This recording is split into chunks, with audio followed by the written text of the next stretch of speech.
नमस्कार किसान भाइयों,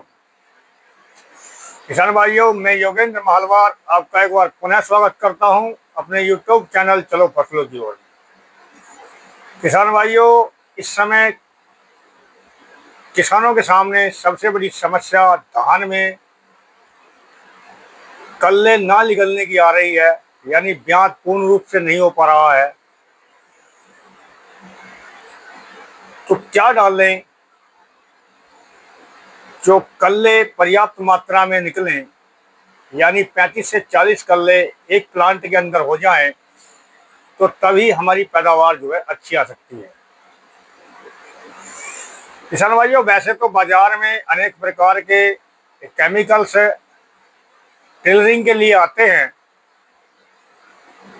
कुछ लोग झूठ बोलकर भी अनेकों प्रोडक्टों को टिलरिंग के नाम पे बेचते हैं। ऐसा करना स्वाभाविक गलत है। आज हम आपको एक ऐसा प्रोडक्ट बताएंगे जो बिना किसी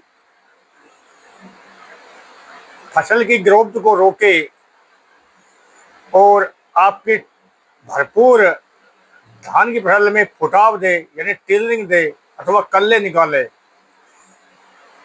तो उसकी कितनी मात्रा फसल में डालें, किस समय डालनी चाहिए, और धान में जो क्रिटिकल स्टेज होती है कल्ले निकलने की, वो कितने समय तक होती है, इसकी भी चर्चा करेंगे। किसान भाइयों, धान की ट्रांसप्लांटिंग करने के बाद अथवा रोपाई करने के बाद लगभग 4 से 5 दिन में पौधा की जड़ें थोड़ी थोड़ी विकसित होनी चालू हो जाती है। तो उस क्रिया को बोलते हैं कि फसल ने अब जड़ पकड़ ली है। कुछ किसान भाई स्वाभाविक रूप से उस समय बहुत बड़ी गलती कर देते हैं। यूरिया के साथ 4-5 दिन, 6-7, 8 दिन में ही सब कुछ मिलाकर, जैसे जिंक, सल्फर, टिलरिंग के लिए कुछ हुमिक डालते हैं, तो कुछ इथेफोन डालते हैं, कुछ जाइम डालते हैं, अनेक अनेक प्रकार के प्रोडक्ट डालते हैं। बहुत जल्द रूप से डाल देते हैं, जो कि गलत है। किसान भाइयों, यदि आपको अपनी धान की फसल में अच्छी टिलरिंग यानी ब्यात अथवा फुटाव लेना है, तो ट्रांसप्लांटिंग करने के लगभग 12 से 15 दिन के बीच में आप उसमें पर्याप्त मात्रा में जिंक, जो कि 33% मोनोहाइड्रेट के रूप में आती है, 2 किलो बीघा यानी 10 किलोग्राम प्रति एकड़ की दर से डालें। साथ में 3 किलोग्राम WDG कोसावा, जो सल्फर आता है 80% में, उसको डालें।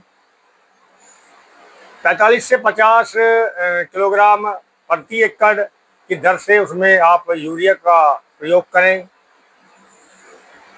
साथ में यदि वैरायटी आपने 1509, 1692 इत्यादि बो रखी है, जिसमें बकानी की समस्या अत्यधिक आती है, वह लगा रखी है, तो आप उसमें थायोब्रेट मिथाइल, जो कि TPM के नाम से आती है, 500 ग्राम प्रति एकड़ की दर से लगाएं।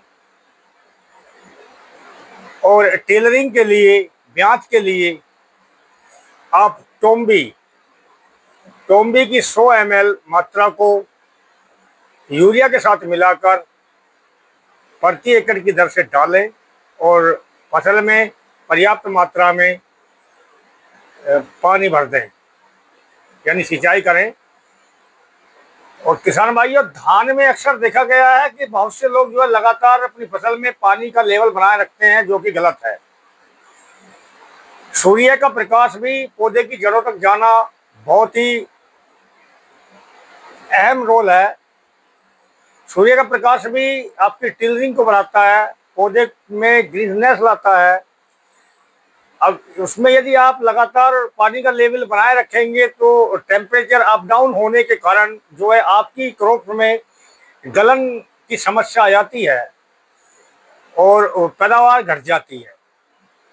तो किसान भाइयों, कहने का मतलब ये है कि आप अपनी धान की फसल को 8 से 10 दिन में एक बार 6 से 8 घंटे का सूर्य सनराइज जरूर लगाएं।